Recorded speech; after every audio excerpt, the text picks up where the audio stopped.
শুকরগুজার বান্দা হয়ে দুনিয়ায়, যার কারণে নিয়ামত বেড়ে যায়। শুকরগুজার বান্দা হয়ে দুনিয়ায়, যার কারণে নিয়ামত বেড়ে যায়। প্রভুর শুকর যদি আদায় না করো, প্রভুর শুকর যদি আদায় না করো, কঠিন আযাব হবে তোমার কবর। এজন্য সবসময় আল্লাহ রাব্বুল আলামিন এই পৃথিবীতে আপনাকে আমাকে অসংখ্য কোটি কোটি নিয়ামত দান করেছেন। আল্লাহ পাক রব্বুল আলামিন বলেন, তোমরা যদি আমার নিয়ামতের শুকরিয়া আদায় করো, আমি আল্লাহ পাক তোমাদের নিয়ামতকে বহুগুণে বাড়িয়ে দিব। আর তোমরা যদি আমার নিয়ামতের শুকরগুজার না করো, আমি আল্লাহ রাব্বুল আলামিন তোমাদের নিয়ামতকে ছিনিয়ে নিয়ে যাব এবং তোমাদেরকে কঠিন আযাবে এবং গজবের মধ্যে গ্রেফতার করে ফেলব। এজন্য বলেন, আগার শুক্র হকদার বরুজে সুমার, আগার শুক্র হকদার বরুজে সুমার, গুজাই নবাসত একে 1000। কবি বলেছেন, মানুষের জন্ম থেকে মরণ পর্যন্ত যদি আল্লাহ পাকের সিজদায় পড়ে যায়, আল্লাহ রাব্বুল আলামিনের এক বিন্দু নিয়ামতের শুকরগুজার শেষ করতে পারবে না। আল্লাহ রাব্বুল আলামিন বলেন, ওয়া ইন তাউদ্দু নি'মাতাল্লাহি লা তুহসুহা। আমি পৃথিবীতে তোমাদেরকে কত শত নিয়ামত দান করেছি, তোমরা যদি আমার নিয়ামত গণনা করতে শুরু করো, আমার নিয়ামত গণনা করে শেষ করতে পারবে না। যেমনভাবে একটি মাছ যখন পানির মাঝে থাকে, ওই মাছের উপরে পানি, মাছের নিচে ডানে বামে যেরকম পানি বেষ্টিত থাকে, ঠিক তদ্রুপভাবে দুনিয়ার মধ্যে মানুষ যখন থাকে, তখন 24 আওয়ার্স 24 ঘন্টা আল্লাহ পাকের নিয়ামতের মধ্যে ডুবন্ত অবস্থায় থাকে। এই খিয়াতিবাসীর জন্য আজকে সবচেয়ে বড় নিয়ামত হচ্ছে আজকের ইসলামী মহাসম্মেলন, ঠিক না? এই মাহফিল কেন দেওয়া হয়েছে? মানুষ আল্লাহওয়ালা মানুষকে আল্লাহমুখী করার জন্য, দুনিয়ামুখী মানুষকে পরকালমুখী করার জন্য আজকে যুবক ভাইদের এত কষ্ট, এত ইন্তজাম। যদি আজকে এলাকার বাসিন্দা আজকের মাহফিলকে শ্রবণ করেন, যদি মাহফিল থেকে একটি দিনী কথা শিখে নিজের জীবনে বাস্তবায়ন করতে পারেন, তাহলে আমাদের যুবক ভাইদের চেষ্টা সার্থক হবে, ঠিক না? এই জন্য আপনাকে অনুরোধ করে বলবো, আজকের মাহফিলকে অবহেলা না করে আপনারা সকলে মাহফিলে আসবেন, মাহফিল শ্রবণ করবেন। ইসলামের মধ্যে 4টি মাযহাব, 4 মাযহাবের এক মাযহাব হচ্ছে মালিকি মাযহাব। এই মালিকি মাযহাবের প্রতিষ্ঠাতা হচ্ছেন ইমাম মালিক রাহমাতুল্লাহি আলাইহি। যে মালিক রাহমাতুল্লাহি আলাইহি, যিনি ছিলেন বিশ্ব আশিকে রাসূল, যিনি মদিনার মাটিতে দীর্ঘ 70 বছর পার করেছিলেন, কিন্তু মদিনার মাটিতে তিনি কখনো জুতা পায়ে হাঁটেন নাই।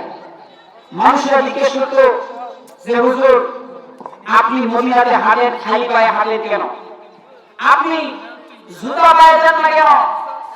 ইমাম মালিক রাহমাতুল্লাহি বলতেন, আমি যেই মাটিতে, কোন মাটিতে আমি জুতা পায়ে হাঁটবো, যেই মাটিতে বিশ্বনবী মুহাম্মদ সাল্লাল্লাহু আলাইহি ওয়াসাল্লাম হেঁটেছেন। ইমাম মালিক রাহমাতুল্লাহি আলাইহি সেই মদিনার মাটি ধুলা বালি হাতে নিতেন, হাতে নিয়ে সেই মাটিগুলোকে মুখে মাখতেন, হাতে মাখতেন, বুকে মাখতেন।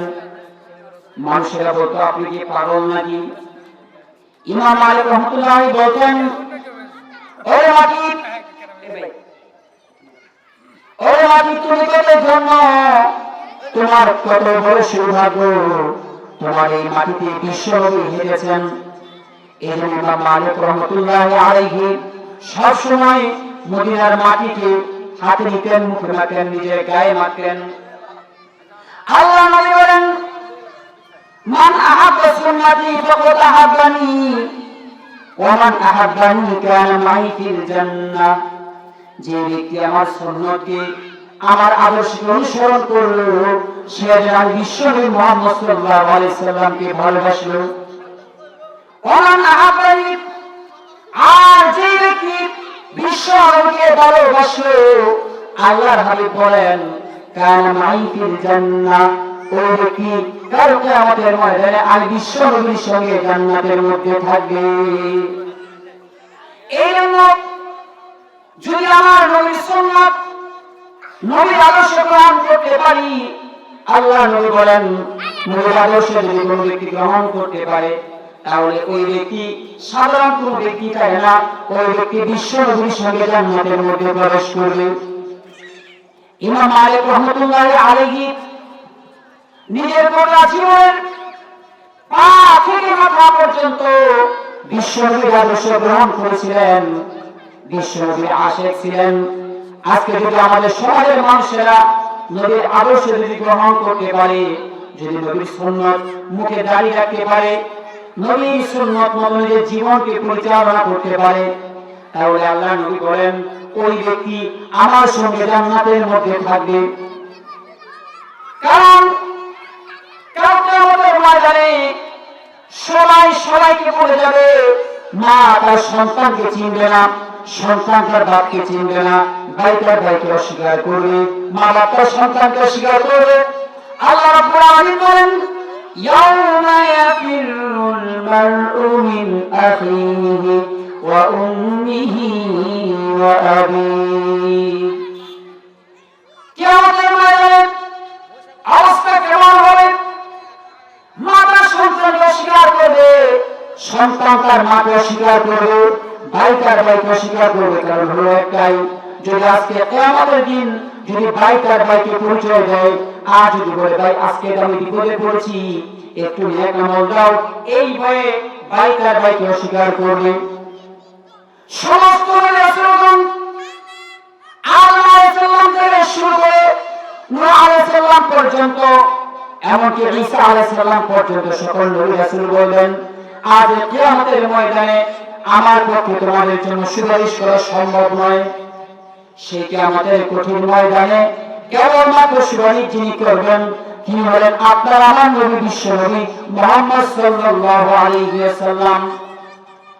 কিয়ামতের ময়দানে বিশ্বনবী মুহাম্মদ সাল্লাল্লাহু আলাইহি ওয়াসাল্লাম কেবলমাত্র আপনার জন্য আমার জন্য সুপারিশ করতে পারবেন।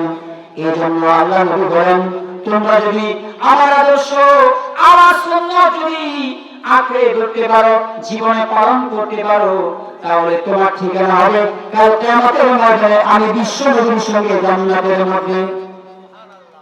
চলো চলো চলো মুমিন চলো নবীর সন্ধানে, চলো চলো চলো মুমিন চলো নবীর সন্ধানে, নবী বিনে কে তরাবে তুলসিরাত মিজানে। চলো চলো চলো মুমিন চলো নবীর সন্ধানে, নবী বিনে কে তরাবে তুলসিরাত মিজানে, নবী বিনে কে তরাবে তুলসিরাত মিজানে। এমন এক নবী আমার, পিতা মাতা নাই যে কাহার। এমন এক নবী আমার, পিতা মাতা নাই যে কাহার।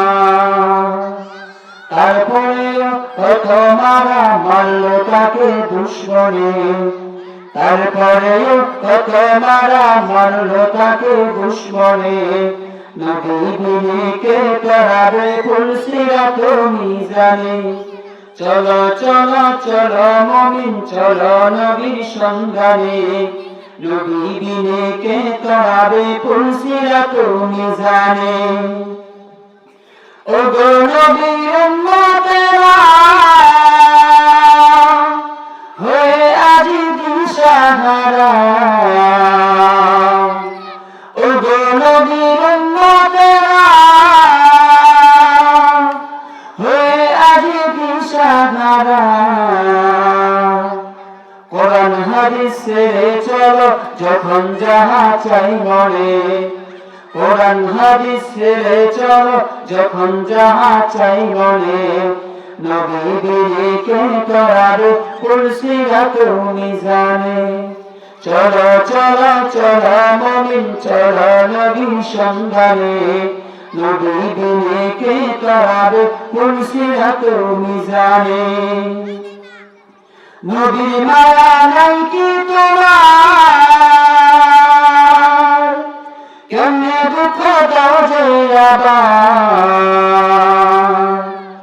নবীর মায়া নাই কি তোমার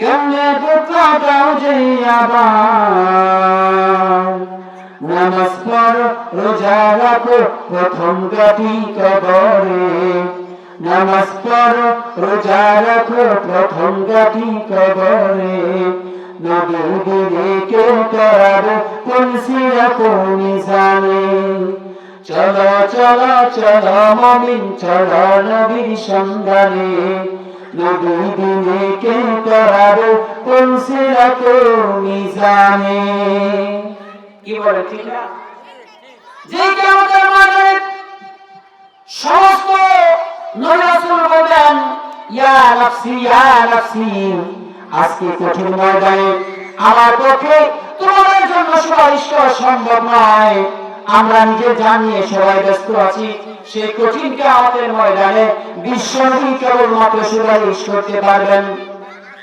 এই ইমাম মালিক রাহমাতুল্লাহি আলাইহি নবীর আদর্শ গ্রহণ করেছেন এবং ওনার জীবনে সবচেয়ে বড় একটা স্বপ্ন ছিল আমি তো বিশ্ব আশিকে নবী আমি তো আশিকে রাসূল আমি তো নবীর পাগল আমার একটা স্বপ্ন হলো যাতে আমার মরণের পরে আমার কবরটা যেন বিশ্ব নবীর মদিনার মধ্যে মদিনার রোজার পাশে হয় আমার কবর যেন মদিনার মধ্যে হয় যাতে করে কিয়ামতের ময়দানে এই মদিনার মাটি থেকে আমি ইমাম মালিক করতে পারি এই স্বপ্ন ছিল ইমাম মালিক রাহমাতুল্লাহি আলাইহি ওনার স্বপ্ন ছিল এটা যে আমার কবর যদি মদিনায় হয় অনেকের স্বপ্ন আছে না কিন্তু উনি মদিনায় মরণ হোক এই দোয়া করতেন এই ভয়ে যদি আমি মদিনা থেকে মক্কায় যাই যদি আমার নিজ জন্মভূমিতে যাই যদি মক্কায় আমার মরণ হয়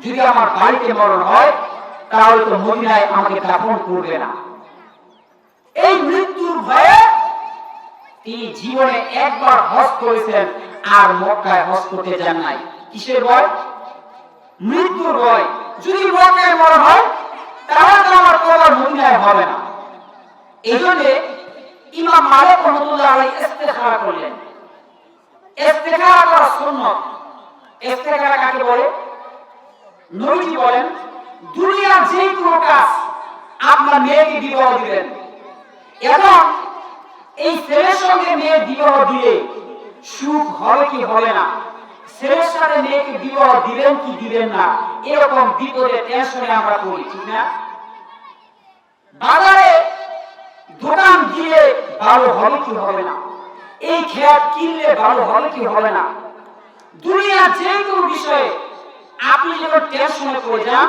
যখন বিপদে পড়ে যান নবীজি বলেন তখন তোমরা 2 রাকাত নামাজ পড়ো কয় রাকাত ইস্তিখারা নামাজ এই নামাজ পড়ে আল্লাহর কাছে দোয়া করেন যে আল্লাহ আল্লাহুম্মা ইন্নী আস্তাগফিরুকা আল্লাহ ইস্তিগফার করতেছি আল্লাহ যদি এই কাজটা যদি আমার জন্য কল্যাণকর হয় দুনিয়ার দিক থেকে পরকালের দিক থেকে যদি কল্যাণকর হয় এই কাজটা আমার জন্য সহজ করে দাও আর যদি এই কাজটা আমার জন্য অকল্যাণকর হয় এই কাজকে আমার থেকে দূরে সরিয়ে দাও এইভাবে কোনো ব্যক্তি যদি 1 দিন 3 দিন 7 দিন আমল করতে পারে নবীজি বলেন আল্লাহ পাকের পক্ষ থেকে একটা মেসেজ আপনার কাছে পৌঁছে যাবে স্বপ্নে যেগুলো আর বাস্তবেই হোক মনে থাকবে দুনিয়া যে কোনো বিষয়ে বৈধ কাজে আপনি ইস্তেখারা করেন 1 দিন করে 7 দিন দুই রাকাত করে নফল নামাজ পড়ে দোয়া করবেন যে আল্লাহ এই কাজ যদি আমার জন্য কল্যাণকর হয় আমার কাজ সহজ করে দাও। মনে থাকবে ইস্তেখারা করা সুন্নাত। তো ইমাম মালিক ইস্তেখারা করলেন। উনার ইস্তেখারা কি যে আল্লাহ আমি কয়দিন বাঁচবো তুমি এটা আমার একটু জানায় দাও। কি ইস্তেখারা করলেন? কয়দিন? কারণ উনি যদি জানে যে আমি এতদিন বাঁচবো তাহলে নিশ্চিন্ত মনে পবিত্র মক্কা শরীফে গিয়ে তিনি হজ করতে পারবেন, ঠিক না? এই জন্য তিনি এই দোয়াটা করলেন। ইমাম মালিক রাহমাতুল্লাহি আলাইহি একদিন, দুদিন, 3 দিন, 7 দিন করে এইভাবে ইস্তেখারা করার পরে ইমাম মালিক রাহমাতুল্লাহি আলাইহি রাতে ঘুমের মাঝে স্বপ্ন যোগে আল্লাহ নবী বিশ্ব নবীকে স্বপ্নে দেখতে পেলেন। আল্লাহ নবীকে স্বপ্নে দেখা এখনো সম্ভব। কি বলেন? এখনো সম্ভব। যদি সিগারেট খাইয়া টিকটক দেখে ঘুমান তাহলে নবী দেখতে পারেন? কি বলেন? নবীকে দেখতে হলে নবীর আদর্শ মতো, নবীর সুন্নাত মতো নিজের জীবনকে পরিচালনা করতে হবে। ইমাম মালিক রাহমাতুল্লাহি আলাইহি স্বপ্ন দেখে রাসূলের সাক্ষাৎ পেলেন। নবীজি বলেন মান রাআনি ফিল মানামি ফাকাদ রাআনি, যেই ব্যক্তি স্বপ্নে আমি রাসূলকে দেখে সে বাস্তবেই রাসূলকে দেখে। কারণ শয়তান নবীজির আকৃতি ধারণ করতে পারে না। এবং যেই ব্যক্তি নবীকে ঈমানের হালতে দেখে, কিসের হালতে? কারণ বেঈমান অবস্থায় আবু জাহেলও দেখছিল, ঠিক না? ঈমানের হালতে দেখে এবং ঈমান অবস্থায় মৃত্যুবরণ করে ওয়াজাবাত লাহুল জান্নাহ, তার জন্য জান্নাত ওয়াজিব। বলে সুবহানাল্লাহ। তাহলে নবীকে দেখার অপশন এখনো আছে কি নাই? বলেন আছে কি নাই? আছে। স্বপ্ন যোগে যদি আপনি স্বপ্নেও নবীকে দেখতে পান আর ঈমানের অবস্থায় আপনার মরণ হয় আপনার জন্য জান্নাত ওয়াজিব। বলে সুবহানাল্লাহ। ইমাম মালিক রাহমাতুল্লাহি আলাইহি আল্লাহর হাবিবকে স্বপ্নে দেখতে পেলেন। স্বপ্নে দেখে জিজ্ঞেস করলেন আল্লাহ নবী এই পৃথিবীতে আমি আর কয়দিন বাঁচবো? এই প্রশ্ন করার সঙ্গে সঙ্গে আল্লাহর হাবিব নিজের ডান হাত উঁচু করে ধরলেন এবং 5 হাতের মধ্যে আঙ্গুল হলো 5টা, হাতের 5টা আঙ্গুলকে ভাগ করে দেখাইলেন, হাতের 5 আঙ্গুল দেখাইলেন। সঙ্গে সঙ্গে ইমাম মালিক রাহমাতুল্লাহি আলাইহি ঘুম ভেঙে গেল। হায় হায়, এটা আমি কি দেখলাম? আল্লাহ নবীকে প্রশ্ন করেছি আমার হায়াত কয়দিন বাকি আছে, বিশ্ব নবী কিছু বলেন নাই, শুধু কি দেখাইলেন? হাতের 5 আঙ্গুল দেখাইলেন। এটা দেখানোর সঙ্গে সঙ্গে ইমাম মালিক রাহমাতুল্লাহি ঘুম ভেঙে গেল। ইমাম মালিক রাহমাতুল্লাহি আলাইহি ঘুম ভেঙে যাওয়ার পরে এবার আপনারা বলেন টেনশন বাড়ছে না কমছে? কি বলেন, বাড়ছে না কমছে? টেনশন আরো বেড়ে গেল। হায় হায়, জানি না বিশ্বনবী হাতের 5 আঙ্গুল দেখিয়ে কি ইঙ্গিত করেছেন? আমি কি 5 দিন বাঁচবো, নাকি 5 বছর বাঁচবো, নাকি 5 মিনিট বাঁচবো, নাকি 5 ঘন্টা বাঁচবো? বিশ্বনবী এমন কোন কথা তো বলেন না। এই স্বপ্ন দেখার পরে নবী করিম সাল্লাল্লাহু আলাইহি ওয়াসাল্লাম বলেন লা তাকুল মানামাকা ইল্লা হাবিবিকা আও লাবিবিক। কোন ব্যক্তি যদি স্বপ্ন দেখে, কি দেখে?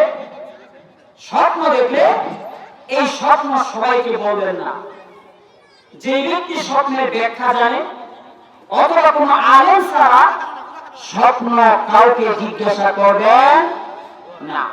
কারণ স্বপ্ন কোন সাধারণ বিষয় না। ইসলামের অনেক বিধান এমন আছে যে বিধান স্বপ্নের মাধ্যমে প্রতিষ্ঠিত হয়েছে।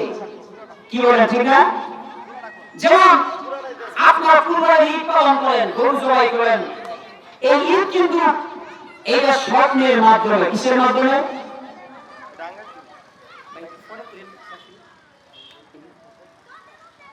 কিসের মাধ্যমে? মসজিদে যে আযান দেয়, 5 ওয়াক্ত নামাজের আযান দেয়, এই আযান কিন্তু নবীর উপর ওহী আসে নাই। নবীর জামানায় সাহাবায়ে কেরাম স্বপ্নের মাধ্যমে এই আযান পাইছিল। নবীজি বলেন, হ্যাঁ, তাহলে তুমি স্বপ্নে বাস্তব দেখেছো, তুমি বেলালকে বলো মদিনার মসজিদে আযান দিতে। আযান দেওয়া হয়।